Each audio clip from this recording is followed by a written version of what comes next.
right, turning right now to the campaign trail, President Obama blasting Donald Trump yet again, this time during a joint press conference with the Italian Prime Minister. Okay, joint press conference with the Italian Prime Minister, but he takes the opportunity to do a little politicking, of course. Quickly watch it.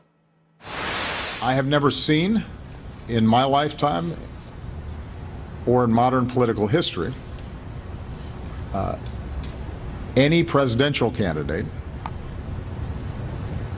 trying to discredit the elections and the election process before votes have even taken place. And so I'd advise Mr. Trump to stop whining and go try to make his case to get votes. All right, joining me right now, national spokesperson for the Libre Initiative, Rachel Campos-Duffy. She is a Trump supporter and Fox News contributor, and progressive radio host Leslie Marshall, a Clinton supporter. Gosh, Leslie, he just can't resist. I mean, there he is in the Rose Garden with the Italian Prime Minister, but he's got to go after Trump. Oh, I don't blame him.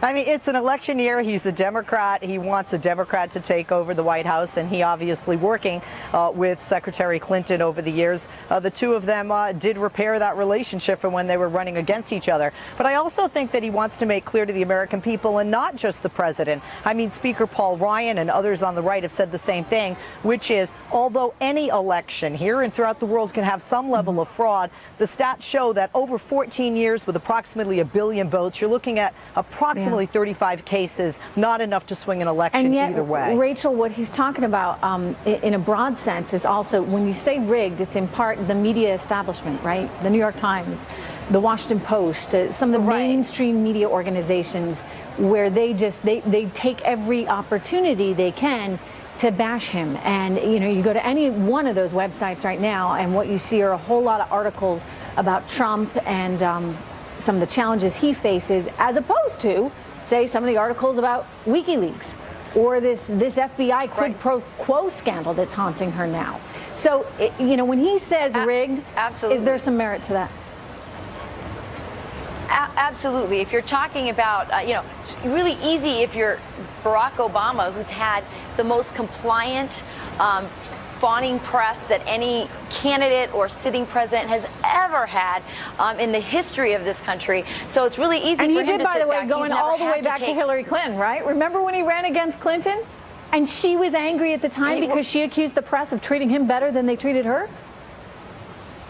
Absolutely. I mean, just think about Obamacare when he rolled out that website, $1 billion website, his legacy legislation, and 9 people signed up and the website didn't work.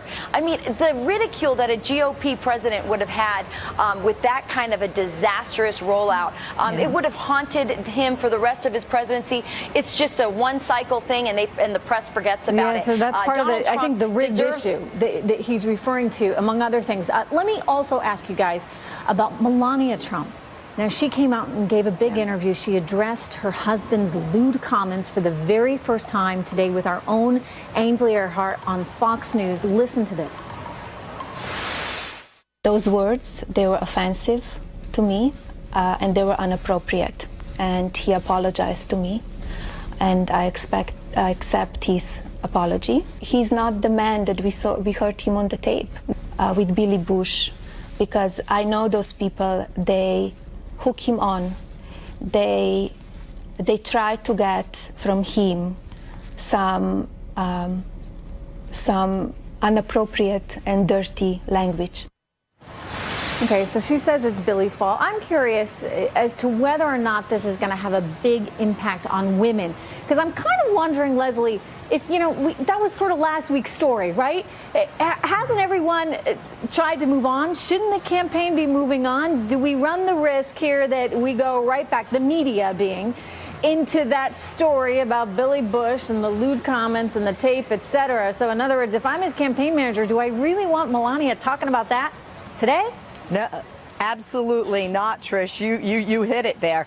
You're reminding people of an incident that, although polls haven't necessarily shown, especially down-ticket GOP candidates in the polls, but there are a number of people, as you know, throughout social media, calling into my radio show and others, male and female, that said that was the final straw for them, and they're either going to stay home, vote for Hillary, Gary Johnson, or Jill Stein. After that, you don't remind them of that, and also you risk the hypocrisy out there. When Hillary Clinton defended her husband, she became, according to Donald Trump and many on the right, an enabler. And then a lot of people today and in the past 24 hours have been saying, Melania, you're doing the same thing your husband has accused Hillary Clinton of. Okay, so, but, you know, at the same time, Rachel, she needs to stand by her man. She needs to express her support. Is it just that it's a few days too late? I mean, how does this help them right now? Well, I think probably it calms down a lot of GOP women who might have been, you know, teetering and nervous after watching or hearing those tapes with Billy Bush. But I think something that gets lost in all of this, Trish, is that this is a real family. And, you know, when this election is over, she has to put this family back together again, no matter, you know, whether they win or lose. And I think she was out there defending her family name, defending her husband.